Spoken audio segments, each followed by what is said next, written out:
The New York Knicks defeated the Cleveland Cavaliers 115-104 in overtime to take game one of the Eastern Conference Finals. And I am shocked. I am actually flummoxed by how the Knicks won this game. Like, this was a bizarre win.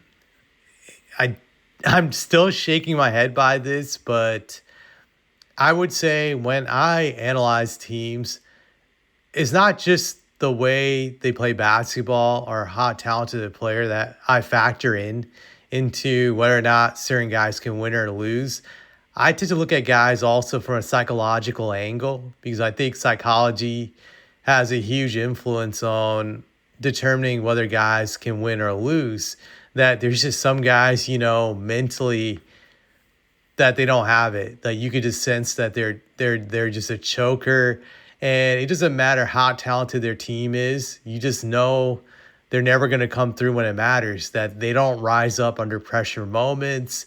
That they always disappear. It doesn't matter how great their numbers are during a regular season because they're going to come up empty during the playoffs. An example of this I can give is a guy like DeMar DeRozan, who I feel has been a great empty stat player for years, and whenever he whenever he had to play in the playoffs and under pressure moments, he would just completely melt, would not show up, would just disappear. It's one of the reasons I hated it when he played for my Spurs, like my favorite team. It just drove me nuts because I knew the guy was a winner and he just couldn't come through when it really, really mattered. And I think with most guys, you can't really get rid of that soft mentality that it's really who you are. There's some guys that they can overcome it.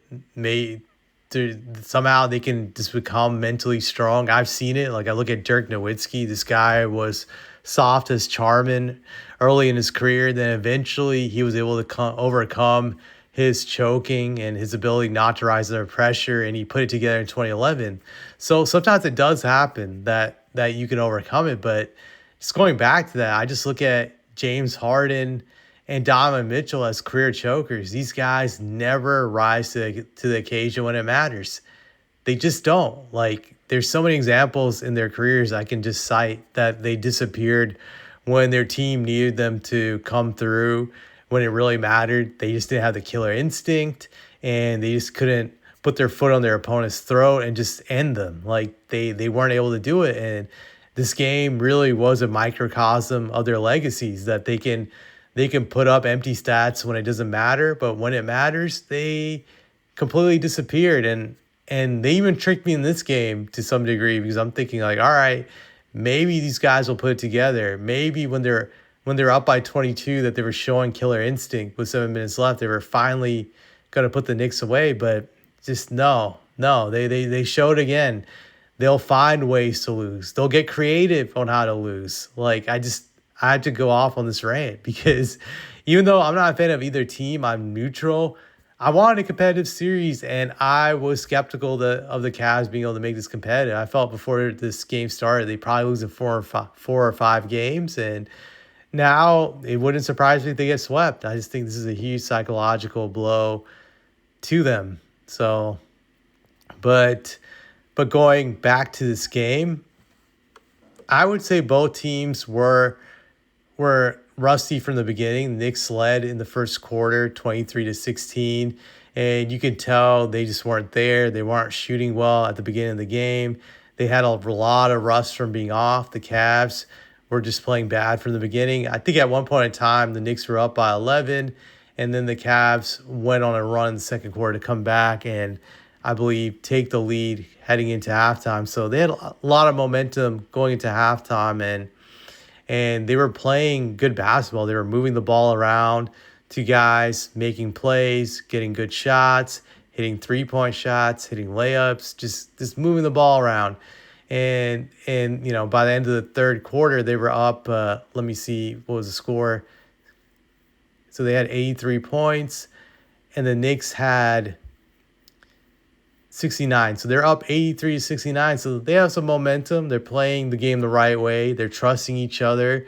Granted, the Knicks still have a chance because it's only a 14-point lead. And I felt in the first few minutes of the Fourth quarter, the Cavs had some opportunities to put them away, but they just couldn't hit the dagger shots to put them away. But then I believe Donovan and Harden started to hit a few threes. I'm like, all right, they figured it out. They're up by 22, and there's just no way they're gonna fuck up this. They're up by 22 with 7 minutes left, and that's when disaster struck. That's when they just took their foot off the gas in this game, and suddenly they stopped playing basketball and they decided they didn't want to win this game. That's really what happened, I felt, to a large degree. And don't get me wrong, their coach was also a dumbass. Kenny Atkinson, I really hate looking at this guy. He looks like a dumb weasel with a sheepish grin and smile. Just this guy looks like one of those used car salesmen that you wouldn't ever trust. That's how much of a weasel he looks like. But this guy was a fucking idiot. He didn't call a timeout when the Knicks were going to go on a run. But I'm going to break it down to you, specifically just the run that the Knicks made. So the Cavs at the 7-minute 52 mark, they were up 93-71. So Harden was at the free throw line, and they're up 93-71, and he misses the second free throw. I felt that was a sign of things to come. It was kind of ominous in a weird way. I don't know why, but I just had this feeling once he missed the free throw, something could happen, even though they were still up by a lot. Another thing to note, when they were up 93-71, the Knicks would go on a 44-11 run when you include the overtime period. That's how badly these guys choked in that situation. But I'm going to break it down now what happened. So they're up 93-71. Jalen Brunson gets an easy 5-foot floater, and then it's 93-73. Still down by a lot with 7 minutes and 39 seconds left. Evan Mobley commits a stupid offensive foul, loses the ball, and then Shamet hits a three and makes the game 93-76 with 7 minutes left, which gets the crowd excited.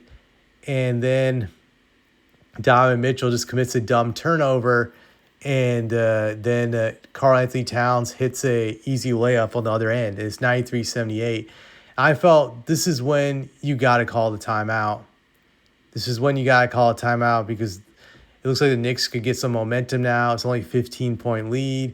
In the current NBA, team could hit 5 3-pointers within the next few minutes. So you got to do something. But Kenny Atkinson decides not to call a timeout. For some odd reason, this dipshit doesn't call a timeout.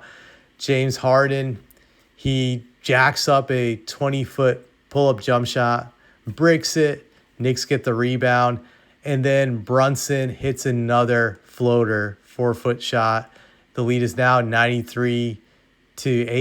And then it just gets worse. Harden gets fouled. He misses the first free throw. And then he makes a second free throw, which to me, again, just spelled trouble because I feel you got to make all your free throws in this situation. Brunson gets to the hole again, and he hits a simple floater one more time. It's 94-82, and this is where I felt Kenny Atkinson was a dumbass because Brunson's getting these easy drives to the hole. He's attacking Harden deliberately because he knows Harden is a traffic cone, and Brunson is very smart. He's hitting these shots in the paint, and he's capitalizing. You got to start double teaming Brunson aggressively in these situations. You got to make it difficult for him even to catch the ball. You got to force someone else on the Knicks to beat you because Brunson's one of those guys. He hits a few shots in the paint, then he just suddenly explodes and becomes like supernova in the sense he takes over the game, he gets into a zone, and that's what happened. So now they're only up 94-82 with 5 minutes, 24 seconds left, and I think everybody watching this game is kind of feel like, wow, these guys could choke it away. And it's very possible.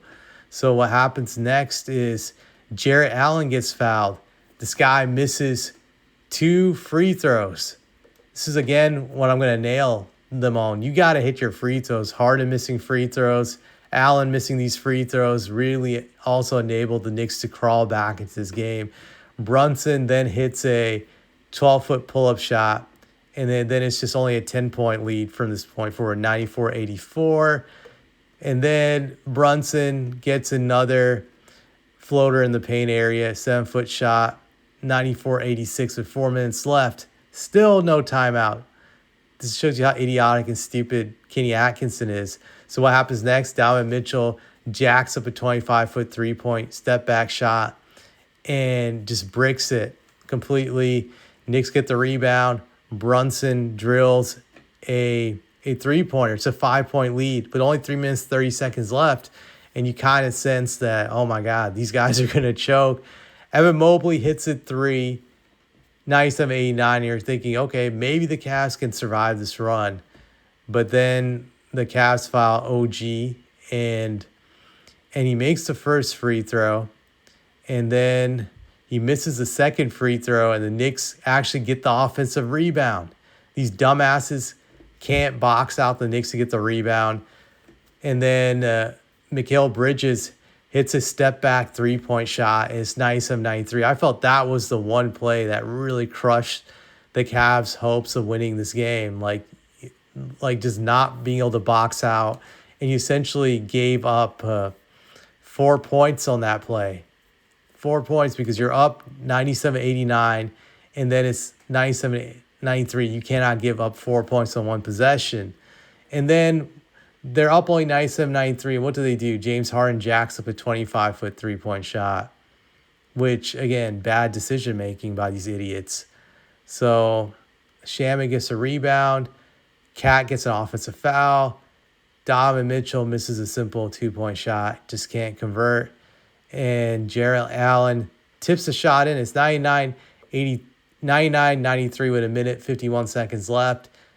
I think even with a 6-point lead, we were all thinking the Cavs are going to blow it because all the Knicks have to do is hit a three, and they're very capable of doing that. And OG misses the three. Evan Mobley gets a defensive rebound, and then he just can't convert. So the Cavs still had a few opportunities to put the Knicks away to stop this run, but they're just not able to do it. And then Mikal Bridges hits a ridiculous three-point shot. He just pulls up, dribbles behind the line, hits it. It's 99-96. And you can just feel the Cavs are shriveling up in this situation. Karl-Anthony Towns blocks a Mitchell drive to the hole. And then Shamet hits a 22-footer to make it 99-99. Harden then finally scores a turnaround shot, 101-99. But it doesn't matter. Brunson gets to the hole easily for a layup, and it's tied 101. And this is where you could just sense that the Cavs are going to lose. Sam Merrill throws up a three-point shot, and he goes in and out. And again, this drives me nuts. You don't have to shoot a fucking three when the game is tied. You can go for a simple two.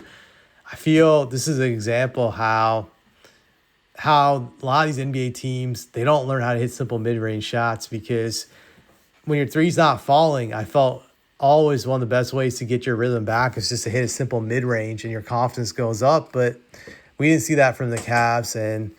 And then it's overtime, and I'm not going to break down a play-by-play in overtime. It was just very obvious that the Knicks were just going to win in overtime. They outscored the Cavs 14-3 in overtime, and the game is history. And that's pretty much the end of the game. And I just look at the box scores. It's just deceptive. The Cavs shot 40% for this game, but you could say up until the 7-minute mark, the Cavs are shooting much better than the Knicks, and suddenly they just mailed it in. They choked. They played ISO basketball and started jacking up shots and missing free throws, getting turnovers, and they stopped trusting each other. And, you got to credit the Knicks defense, but I think also it's just the Cavs falling apart and just the failure to double team Brunson once he got off a few layups was just idiotic coaching. And I felt Kenny Atkinson called a timeout when it was like just too late in the game. Like, I'm just thinking, what are you fucking thinking? Like, I don't even know when he called the timeout. I think it must have been like when the lead was cut down to 5 or 3 points. By then it was just too late. And you look at the shooting for the Cavs was terrible, 40% overall, 32% for three. But like I said, up until the 7-minute mark, they were shooting better than the Knicks. The Knicks got hot towards the end of the game. They ended up shooting 48% overall from the field, but 31% from three, so they shot poorly from three. Shot about the same amount of free throws. Well, they shot more free throws than the Cavs, but a lot of that had to do with Hack-a-Mitch, what the Cavs are doing with Mitchell Robinson. I'm trying to see how many free throws he shot. 8. So yeah, that was huge. The Knicks got 47 rebounds to the Cavs, 38 rebounds. Cavs had 19 turnovers, while the Knicks had 17. 11 steals for the Cavs, 10 steals for the Knicks. So this game was overall just close statistically when you look at just the percentages, but really the Cavs choked this game, and I don't see them bouncing back from this. I think they're going to get swept. I would love to be wrong. I would, but I just think mentally the Knicks have them now, and the Knicks, I don't see them playing worse than they did tonight for the rest of the series. This was the game where the Cavs could have taken advantage because the Knicks were rusty with having like more than a week off, and they failed to do it. So yeah, this is it. This is not going to be a series. I don't believe so. The Cavs are cooked, and we witnessed one of the greatest choke jobs ever in NBA history. I've seen teams come back from 20 points or higher, but I've never seen a 22-point lead or a 20-point lead or higher blown in the last 7 minutes of the game. Just absolutely ridiculous, but I don't have anything else to say about this.